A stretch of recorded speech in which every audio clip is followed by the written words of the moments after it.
Rowan grinned and started to respond. Before Will could warn her, a coil of living ink swept her feet from under her. She landed on her back, coughing as the air rushed out of her chest for just a moment, and peered up to see who had hit her. A student in black and white robes, same as the one she'd shocked. "Stay out of this first year," hissed the student. Hey everyone, and welcome back to the Ether Hub. I'm Simon, bringing you another tabletop tale. Today, I, being a professor in the Lorehold College in the prestigious Strixhaven School of Mages, would like to present to you the continued story of Strixhaven. In our last lesson, which can be found linked in the description below for those students, not naming names, who were absent, we saw the introduction of Liliana Vess as Professor Onyx, as well as the looming threat of the Orc, a group of assailants looking to steal knowledge from Strixhaven. Now we continue with a student's perspective, following along two hopeful first years as they learn what's offered at this school, as well as how the two impressionably young planeswalkers, Will and Rowan Kenrith, found their way to Strixhaven.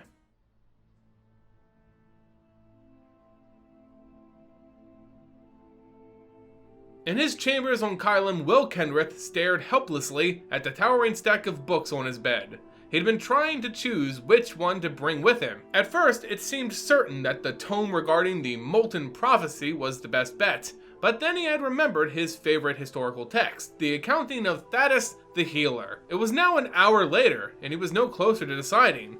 He ran a hand through his short blonde hair and glanced around the room, his eyes catching on the glowing owl-shaped card on the table before he shook his head. There was no way to know how long it would be before they returned to Kylum, if they ever did. The front door banged open, making Will flinch, and Rowan Kenrith strutted inside. Will's sister was just as tall as him, golden hair flowing down the red cape thrown over her shoulder. She frowned at Will, her gaze flickering to the books still spread out in front of him. "How are you still not ready?" "Just give me a minute," he said. "The Molten Prophecy. Definitely the Molten Prophecy."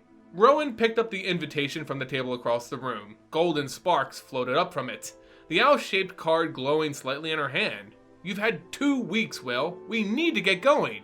"The histories say Strixhaven has existed there for millennia. I'm sure it can wait a few more minutes for us." Rowan groaned. "Kazmina is probably waiting for us right now." Will sighed. Kazmina, the woman who had told them plenty about the things that Strixhaven had to offer, but her invitation had come out of nowhere, arriving only a few days after Garrick had been satisfied enough in their security to leave them on their own. They hadn't spent that much time with her on Kylum, yet now they were supposed to go on an entirely new world on her word alone? Will turned back to his books.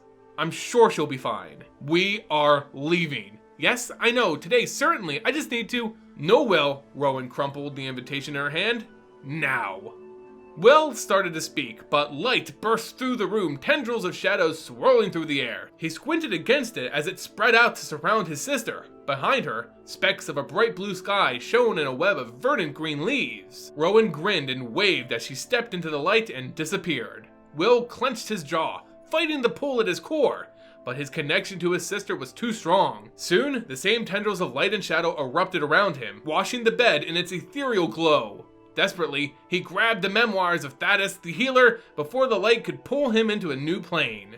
All around him then was light and color and sound unlike any on Kylum. He was hurtling through nothing, and yet through everything.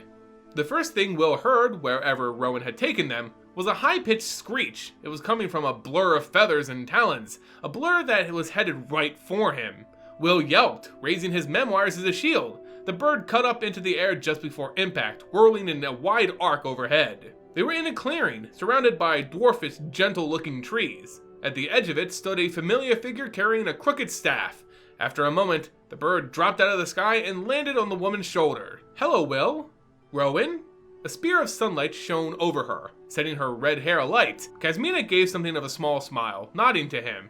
"I see you've both made it, and just in time, classes will be starting soon." Will looked around. He couldn't see anything but wilderness, so, the school's nearby then? "That's right," Kazmina turned and stepped towards the edge of the clearing. "Just beyond the forest. We'll see the first torch soon." "The first torch?" Will wondered. What could that mean? "So what's this place like?" asked Rowan, breaking from Will's side to follow her. "Are there others like us, people who can move between worlds?" "It's a very large campus," Kazmina said. I'm sure there are others from different planes. Will clenched his jaw, then marched along beside them. There was, as Kazmina had said, a torch. What she hadn't said was that it was massive, more like a tower really. The silver column rose high above the trees, piercing the brilliant blue sky. Even from the ground, Will could see the dancing flame at the top of this structure, its light rivaling that of the two suns that shone above it. As they reached the base, Will brushed a hand against the smooth metal. How do they keep this thing lit? Like most things on Arcavios, Kazmina said, with magic. Will glanced at the woman annoyed. Is this your home world? I have been with the university for a long time, but no. Kazmina looked towards the horizon. The next torch should be that way. Will looked in the same direction, but all he could see was the green field stretching out before them. If there are more torches, you'll have time to admire them later, Will. Come on, said Rowan, running ahead. Rowan, slow down, said Will. We don't know who or what could be out there. Exactly, she said, laughing. They walked for a few miles before they reached the next torch. Will wondered how many of them there were across this plain and what other strange lands they might tower over. The Stormwright texts were a lot more thorough, Kazmina said idly. Will stared at Kazmina's nearness. He frowned, then followed her gaze to the book at his side. He slid his hand over it, the worn cover giving him a sense of security. I haven't heard of that one. Well, you can always consult it at the Biblioplex once we reach Strixhaven. The what? Rowan asked. The Biblioplex, Kazmina replied, home to the most extensive collection of knowledge regarding magic on any plane, anywhere. Oh, Rowan said, not bothering to hide her disappointment. More books. Who cares? Are you joking? Exclaimed Will. We could learn anything, everything. We've got to pick up the pace. Rowan rolled her eyes. Now who needs to slow down, Didn't you say there could be beasties out there? My owl would alert me to any approaching danger, said Kazmina. Neither of you have anything to fear. Will glanced at the bird. It flexed its white wings as the light of the suns bounced off its round eyes.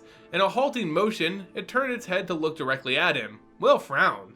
What's wrong with it? Kazmina looked ahead. Nothing at all, although she is getting a bit long in the tooth these days. They walked the rest of the way in silence, with Will sneaking glances at the owl and her owner, but the bird always seemed to know exactly when he was looking and stared right back until Will couldn't keep himself from looking away.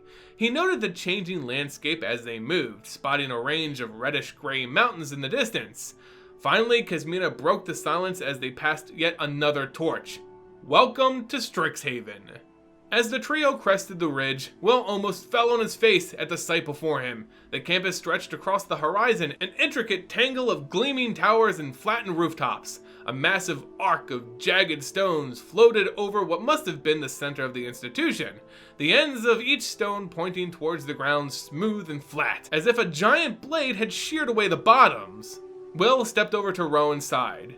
This is bigger than our castle, Rowan said, her voice low. That was one way to put it. The expanse of Strixhaven was bigger than all 5 castles on Eldraine put together. At the center of it, an enormous building rose above the rest, sunlight glinting on its pointed arches, while large orbs floated over the shorter buildings.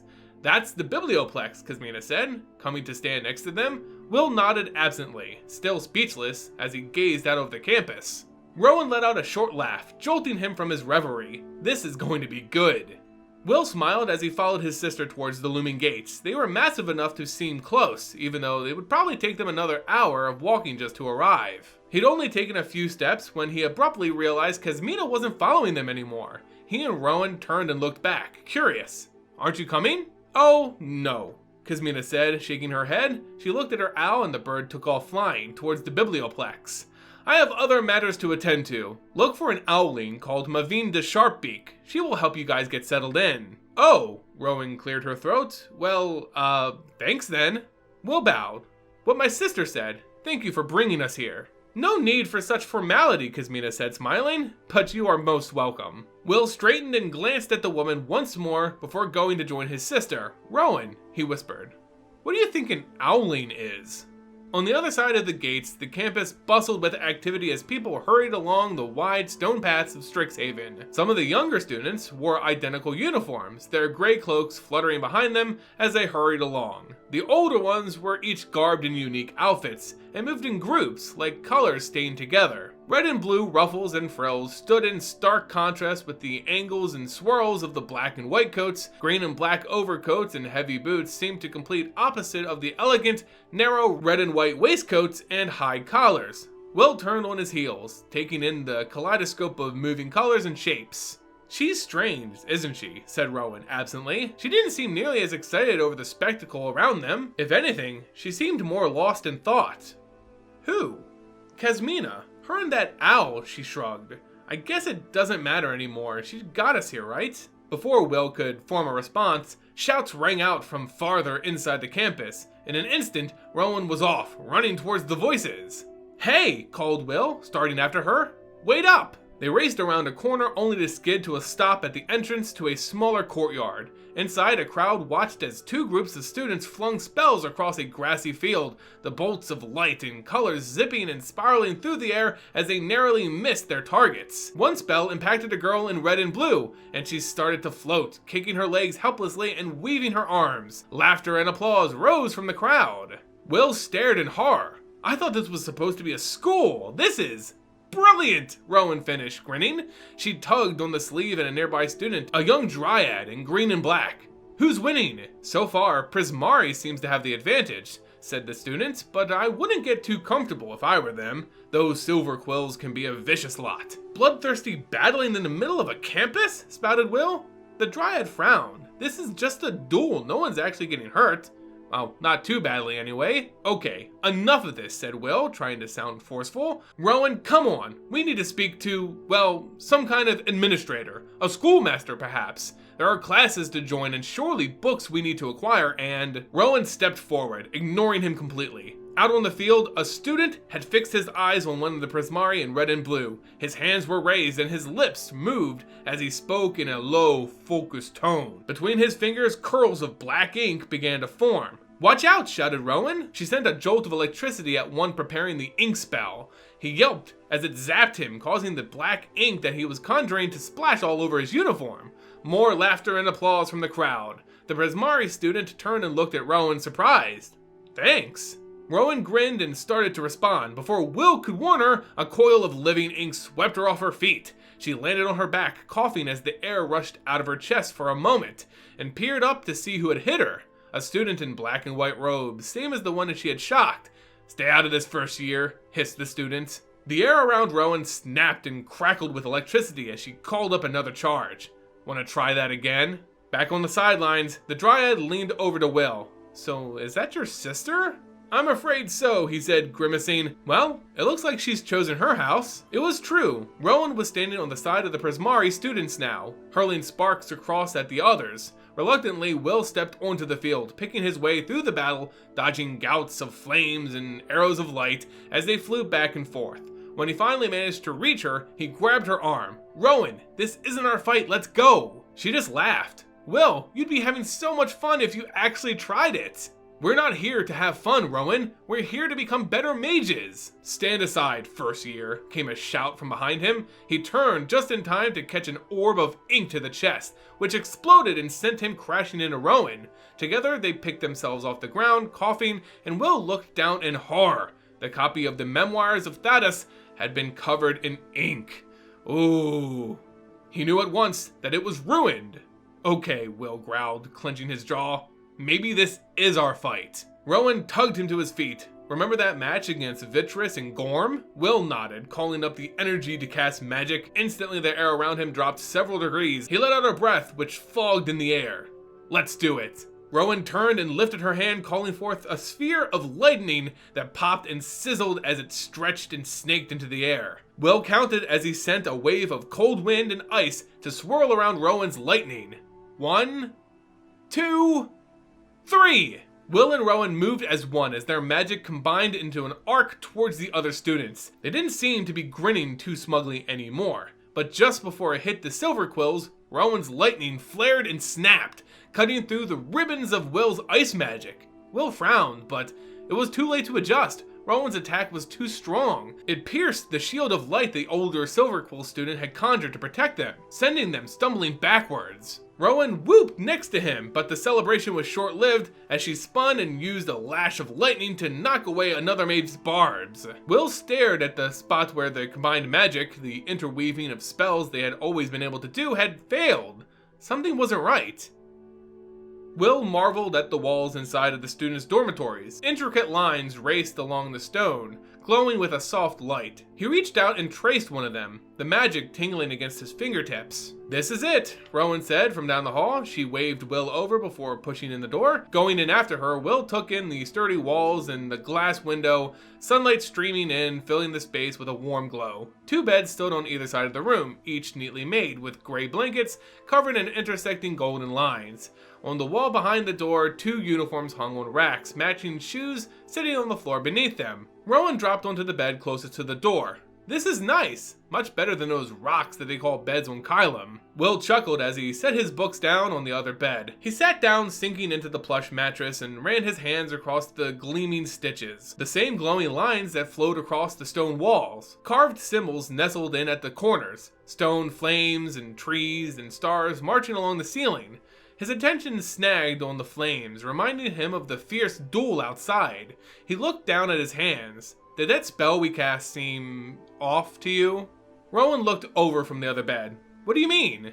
"I don't know, it wasn't the same as on Kylum." "Well, we're not on Kylum, remember?" Rowan shrugged and planted her feet on the blanket. "Besides, it worked, didn't it? What's the big deal?" Will shook his head. "Yes, it worked, but it should have been smoother, more cohesive. We've done that spell together dozens of times, but this time, it was as if our magic wasn't cooperating. I wonder if the Biblioplex will have some answers for us." "Well, you have fun with all that reading," Rowan said. She pulled herself up and headed towards the door.